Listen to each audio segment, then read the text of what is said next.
Thank you. I want to congratulate you for pulling this workshop in such a short period of time.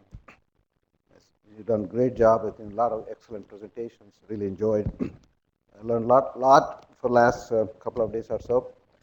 And also today's two excellent presentations set the stage, what I'm going to talk next few minutes. So I'm going to just take a few minutes to talk two things. One, I would like to speak a little bit about our experiences, what we've been doing at University of Florida with respect to online educational program. I'm going to use my department, Soil and Water Science, as the case study because we are the first one actually started online program at University of Florida. The second one I will talk about is global platform, which Dilip mentioned yesterday.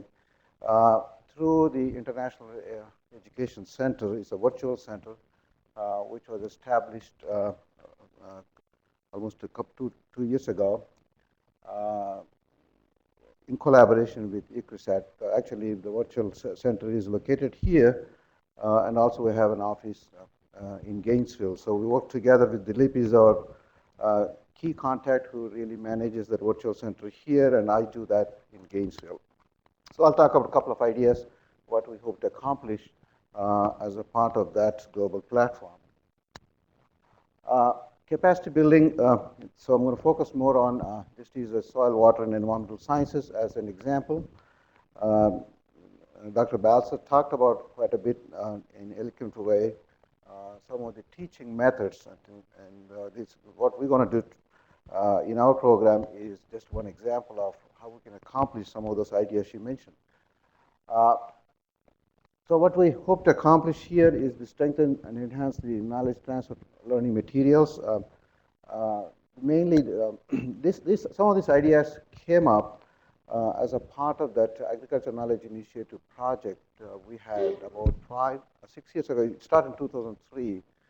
Collaboration between U.S. and India. ICRISAT was our own main partner, along with the 5 other Indian agriculture universities, including Andhra, Tamil Nadu, Punjab Agriculture University, Bangalore Agriculture University.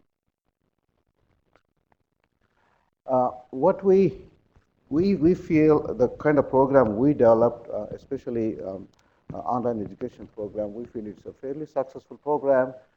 We use some innovative e-technologies. And one thing we do compared to many online programs, even on our campus, we make it as interactive as possible. We've seen online classes where the recordings are placed online, and then instructor will never bother to contact the students. They're always teaching assistants actually answering all the questions through emails, and so we do something different. We actually have this session after the students have reviewed the online materials. They actually participate in a 2-hour chat session. It's an interactive live session. Actually, I had one this morning. The course I teach with another professor. We started at 6 o'clock in the morning until 8 today. I did one from my room here. So I think it works really well. Where 15 students sign up, in this particular class. So we talk back and forth. The one thing we do not allow them to type. They have to have a microphone and they have to speak, and they can see me on their screen, but I don't see them because then the bandwidth will be a problem.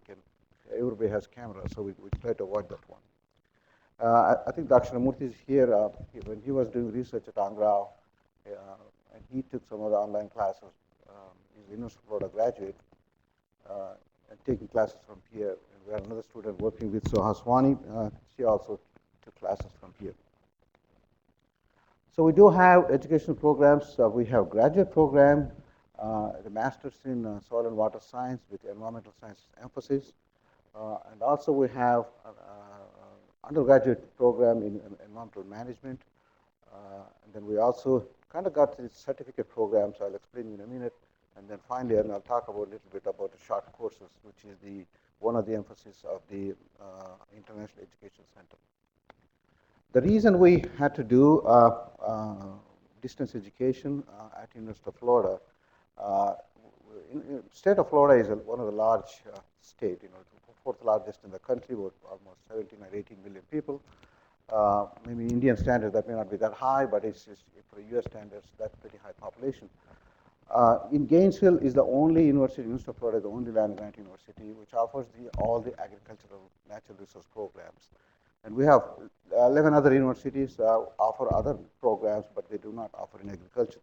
And we do have several research and education centers spread all over the state, and we have faculty, regular faculty located at these stations. So we get students there, and we have graduate students doing research um, at those locations. So we had to connect with all these folks continuously, so that's why we developed this online program, where student located any location can actually go to the degree program and then participate in their career programs. So in College of Agriculture Life Sciences, Dr. Balser is responsible as a dean, and we have a major online programs now. We have several master's programs now online. We have about 6 of them listed here. Master's program, full-blown master's program, and then we also have undergraduate programs. From our department perspective, shown in blue, I think those are the 2 programs we have online, completely online, and there are about 150 courses offered in different, using different models. We use one model, and other units use different models, with a lot of courses available in DE mode.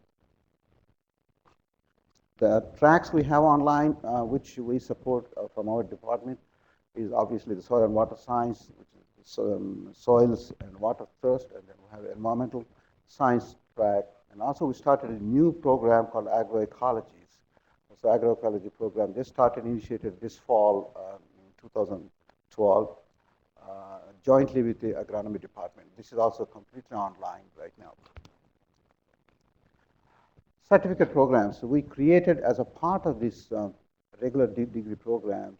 One thing I want to mention to you, for any student who gets into this degree program, especially master's program, their admission standards are pretty much same as the campus students. There's no difference. International, all students have to take graduate GRE exam. International students have to take TOEFL exam. So every requirement is same, grade point and all those requirements.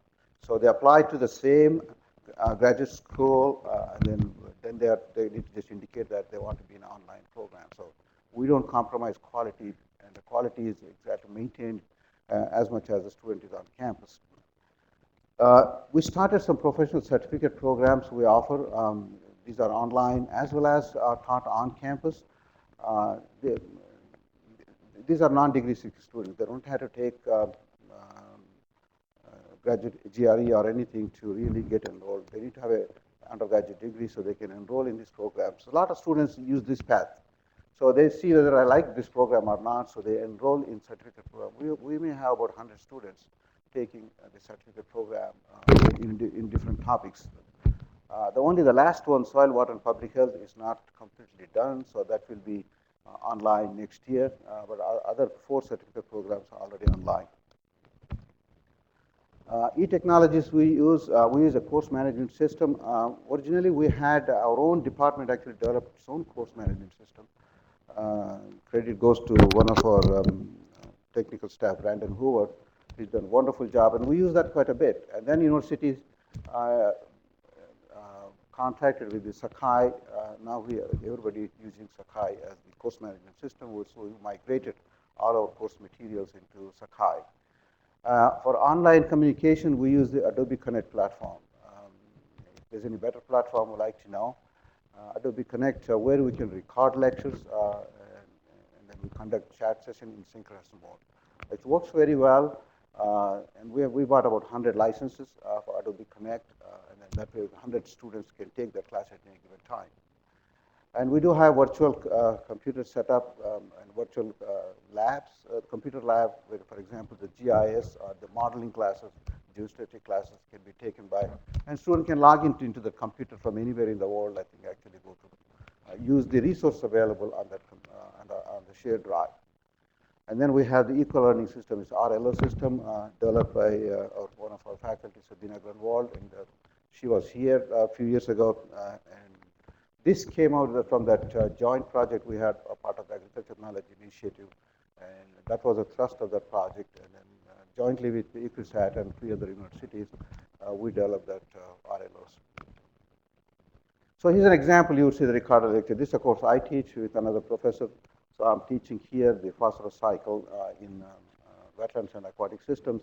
So the students can see me talking continuously, and then I can draw things on the PowerPoint slide, and all this is captured.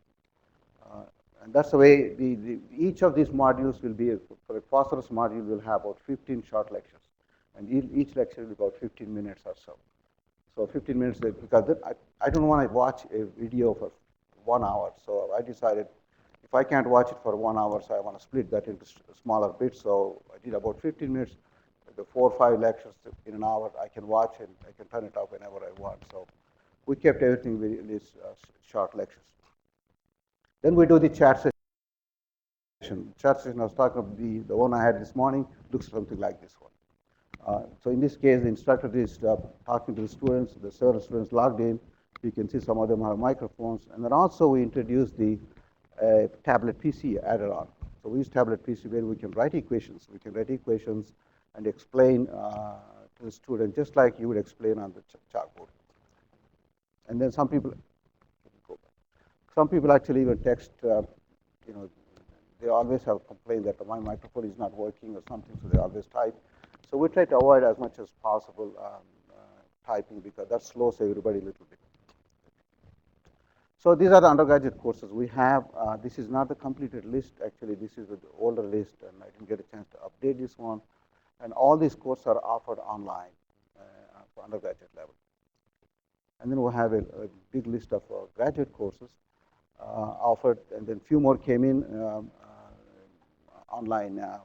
So all these are available. So the idea we're trying to use is, can we use these courses, split these courses into smaller modules, and then use it more like a Wikipedia type of thing, so somebody could actually pull those short lectures and then create their own lectures for different courses. So that's also possible.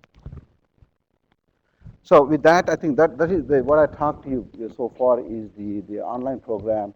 We have a master's program. We currently have 75 graduate students in environmental science program. They come from all over the United States right now. The only students we have internationally, we have students from South America, from Colombia. We have students from Central America, and also a student from England, from Europe. We don't have any students from India at this time, and also some students take some of these courses from China. So we got students spread all over, but most of them are from the United States. These are all place-bound students, especially those in the U.S. They are working full-time, and they want to get advanced degree to get promoted in their jobs, so they can complete the whole University of Florida degree without coming to Florida. So that's how they do it, and then quality is very well maintained. From my experience, the students who are enrolled in this online program, especially graduate classes, I found them a lot more competent, and they're more practical than the campus students. Campus students, sometimes some young students are very mature, and they do not have the practical knowledge which the online students bring in. So it's really quite amazing to see the kind of questions they ask online are completely different and a lot more challenging than the students ask questions on campus. So with this, some of these ideas formulated, we've been talking about how we can strengthen our collaboration with ICRISAT. Dr. Willie Dar came to University of Florida, spent 2-3 days with our administration, the deans and vice president there, and we talked some of the ideas at that time. And also our administration came here, and several of them actually came to ICRISAT, and including the Dr. Basser, who came about a few months ago. This is our second trip already to ICRISAT. So I think what we did was we wanted to strengthen these opportunities, and at the same time, Dilip joined almost a year and a half ago. So he really spearheaded the program from ICRISAT side. So we actually strengthening that part of it, and then the idea came in. So right now, the program is set between University of ICRISAT and University of Florida. It's a joint program in virtual mode. And one idea we've been working on for 2-3 years now, offering these short courses. The short courses we talk about, big list of courses. One I think is on crop modeling, another one on geostatistics, GIS, watershed management, Dr. Rao Mailavar, who taught that in collaboration with Dr. Suhaswani at ICSAT. And so these are some of the courses we taught here. So we promote those courses here, and then there is a registration fee for these courses. And then based on the registration fee, we teach these courses for 20, 25 students, come from all over the US and other parts of the Southeast Asia also. And these courses are done for 5 days, 4.5 to 5 days, and then there's a pre-evaluation, post-evaluation. All those things are done on these courses, and they've been very successful and very satisfied. And we have a several list of courses. Actually, we're going to continue to teach these. So what we do in this situation, the course is taught here at ICSAT in Patancheru, so they have wonderful facilities to teach these courses. So we bring faculty from University of Florida, not only from University of Florida, we have faculty coming from Virginia Tech, Michigan, and other locations are also coming here to teaching these courses. So I thought, why not we expand our thinking? So this came after a brief meeting with Dr. Willie Dar. So he suggested that why not we actually think big other than just ICSAT University of Florida.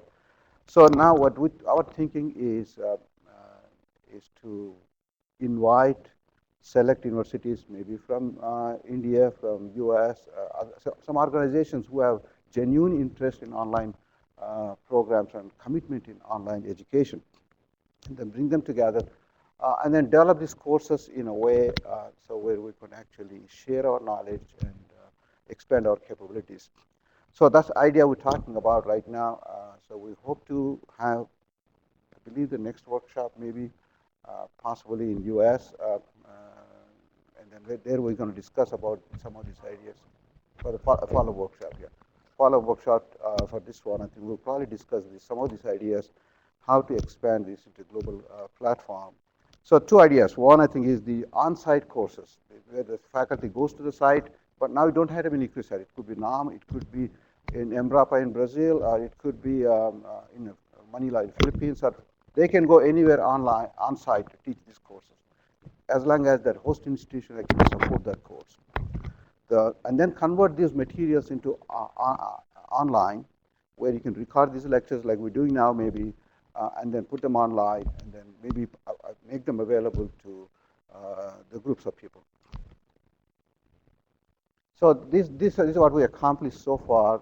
Mainly our focus on the on-site courses. That's what we have done. We don't have any online short courses right now, at least as a part of this program. But we do have a graduate training. We went through a few students in graduate training. And also we had an undergraduate research experience program. Dr. Rao Mailavar, who brought some students here last summer. And then we provided short-term training as a part of the AKF project. People came from India, a number of other universities. And then Dr. Shanai was there in Gainesville going through the training. So we had several people from here came from India for training. And also we have the joint education and research proposals. AKI was one of them, and then a graduate program was another one. And then also we have an ongoing National Science Foundation project with the ICSAT, more focused on the research part of it. So we accomplished a few things and with this collaboration we had with ICSAT and other universities. So this is what we envision the global consortium may look like, something like this one. So we would have CG centers involved. We have select universities from USA, and then Indian universities, ICAR and NAM, and select universities, and then also maybe select universities from Africa. We do have a program now, trilateral program between US, Brazil, and Mozambique. So we have a trilateral program in education and research. And then also in Brazil, Embrapa, which is a central organization, I think they agreed to be part of this global consortium also. And so we look for the Chinese Agricultural Academy of Sciences to get them interested in as a part of this consortium also. So there's plenty of opportunities. We're going to expand this virtual mode where we can actually set up offices all over the globe, I think, pretty much. I think we can share our experience. Okay? Thank you.